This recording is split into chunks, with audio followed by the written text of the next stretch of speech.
everyone, my name is Jennifer Wright. I am from Reinhardt University, and this video is for the Sports Facility and Event Management class, SAL 620. And I did everything for this class over 2 days. Not for this class, I'm sorry, for this video over 2 days, April 15th and 16th. I shadowed Coach Waters over those 2 days and hung out with her at Gilmer High School. And I graduated from Gilmer High School as well, but as Coach Waters is much younger than me. She graduated in '09, and then she went on and got her Bachelor's of Science in Health and Physical Education from Kennesaw State, and then got her Master's in Science and Physical Education at University of North Georgia. And that is a picture of her classroom before the students came in. And not only does she teach health in her day, which Gilmer High School starts very early. They start at 7:30 in the morning, but she also teaches weight training, PE, and currently she is the assistant golf instructor. And that is mostly why I hung out with her, was for golf, but we'll get into that. There I am in her seat. We just sat in her seat when the students were coming in. We really wanted to confuse them there for a minute, but I hate selfies. That's why I look miserable. I have no interest in teaching health to high schoolers, even though she says she enjoys it. I do not think I would enjoy that at all. That is what I enjoy, is coaching. I think I have a half smile on my face. I still hate selfies. Coaching, that's what I would like to get into, and that's why I shadowed her and hung out with her. So when we got to the golf course after a very long day of hanging out with high schoolers at the gym, we started out with team practice. We started out putting. That is a picture of my son there. Try not to get too many of their faces. Obviously, I didn't have permission to post their pictures, but there's a picture of one of my twins. We're putting. When I was helping them, she let me give them some pointers. She's the assistant coach, but the kids, I know most of the kids. Ironically, the kids, not my kids, but the other ones, they listen to my pointers. I think that's the case with most people. When it's not your kids, they listen to you. But it was a really great day. And then we stretched, and then went to the driving range. And once again, I felt like I helped the kids, improve their range a little bit. Or maybe they just made me feel like I helped them. I don't know. Either way, it went pretty well. But the head coach this is his last year. He's been there, a while, but he's going to stay home or stop coaching golf to spend a little more time with his family. Coach Waters wants to take over, but with currently 17 golfers, she needs some help. So that is why I hung out with her. I knew all this coming in, and I would like to apply to be the lay coach because she can't do it by herself. And, I've coached everything. I love coaching. I love being around the kids. And I think I'd be a perfect fit. So between Monday at practice, helping the kids, and then the golf match at Bent Tree, was I felt like my working interview, showing her that I was a good fit with the kids. And I kind of felt like I knew what I was talking about. I felt like that was my working interview when I go put my application in with the athletic director. Then she could, vouch for me.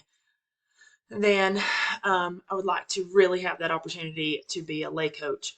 So there on the left in the shorts, close to the flag there, those are my twins, and they actually scored the same, which is not surprising. They shot a 38 over 9 holes, and they won the match. If I do my math correctly, I think that was just over par, close to par, right over par, 2 over par, maybe. Not sure. I don't remember what that one was. So I teased them and told them that it was my superior coaching skills the day before that helped them win that match the next day, and they absolutely did not agree with me, but I like to think I had something to do with it. They are freshmen and they beat all the seniors.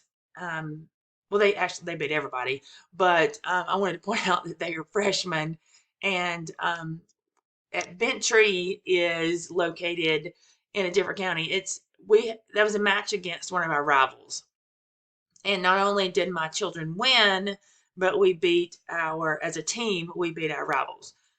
So far this season, Gilmer Golf is undefeated. Our golf team is pretty good. And I'd like to think is one of our reasons is our home golf course is so hard that everybody says if you can play on our golf course, you can play anywhere and win. So, maybe it was my superior coaching skills, or maybe it's just my kids were there to prove a point because I was standing there watching them. Who knows? Either way, they won and they did good. So a SWOT analysis of GHS Golf. That is a picture of White Path Golf Course. That is their home golf course. And the guy who runs the golf course, Mr. Brumby, is very accommodating to Gilmer Golf. His son actually got a scholarship playing golf. He's already graduated, but he's there, helps the kids. Mr. Brumby is just amazing to Gilmer Golf.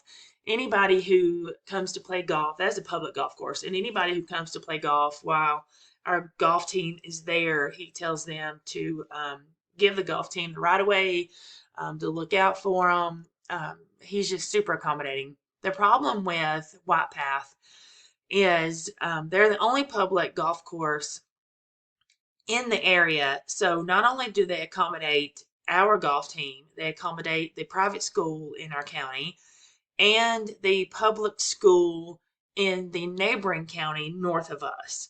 So at times there could be the middle school team, the high school team, the private school team, and the other high school team all at that golf course at the same time.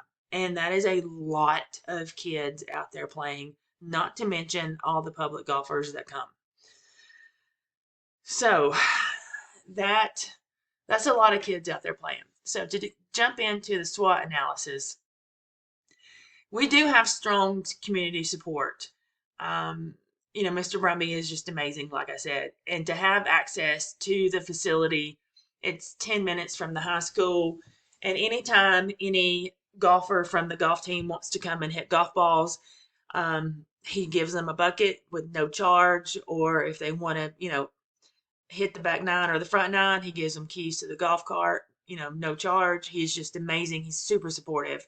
I'm not sure if any other golf course would do that for their team. I'm not sure, but for our team, he does not charge them. He wants to get all the practice in they can get, whether it's on the weekend or during the season or not. He does not charge those kids. And we do have a successful track record. Like I said, so far, Gilmer Golf is undefeated. But we do have a limited budget. It costs $35 to play golf, and that was to buy your polo. Um, you have to buy everything. Nothing's provided for you. Um, you know, I'm sure that's like anywhere. You go get your own, golf clubs, golf balls. Nothing's provided. There is no budget. And the coaches are just anybody who wants to coach or knows anything about golf. Um, and there's no technology. It would be great to have a simulator. They've got room for it at White Path. I've asked about it, and they do have room, but they're not going to provide it. We would have to raise the money to get it installed. So I think that is something I would like to talk to them about if I get, the job as a lay coach. I would love to do some fundraising and get the community involved and install a simulator for our golf team. So sorry about that. So for the rainy days, because we do get a lot of rainy days and bad weather during golf season, um, we could have the simulator to practice with. Some opportunities, like I said, is to collaborate with local businesses for sponsorship and funding. But one of the big things is I want to partner with colleges for recruiting. I think a lot of kids miss out for recruiting with colleges because they just don't know how to do it. And I'm not saying I'm an expert, but I would be able to help Coach Waters with that um, process. Like especially like people with my kids. My kids are doing great, and they're just freshmen, and they're going to continue to get better. And I'd like for them to play golf in college. Where do they go? How do they do that? So I would like to be that liaison between our high school and college recruiting. And so summer camps is another thing. Mr. Brumby said that he's just they're so overwhelmingly busy, he needs help with that. And I volunteered to help him with that. So that's a great opportunity to get some more kids involved in golf, is to hold a summer camp, because parents love them some summer camps to drop their kids off. So we're going to look at doing a camp this summer at White Path. So the biggest threat right now facing Gilmer Golf is transportation. The school does not provide buses to practices and matches. So I'm going to work on with the school board making sure that Gilmer Golf has buses, or we just need one bus to for the kids to get to and from practice and to and from matches. Because with 17 to 20 kids playing golf, it's not fair that they have to provide their own transportation, or parents have to pick them up and take them and drive them an hour, hour and a half to match, when every other sport in our school has transportation provided. And we could lose kids to the sport because they don't have transportation. So that's one thing I promised Coach Waters that I would work on if I get hired on as a lay coach. So this assignment really helped me. Is going to help me with my application as a lay coach. So I really wanted to thank you for giving me this opportunity, and I look forward to my coaching days as a golf instructor. So thank you.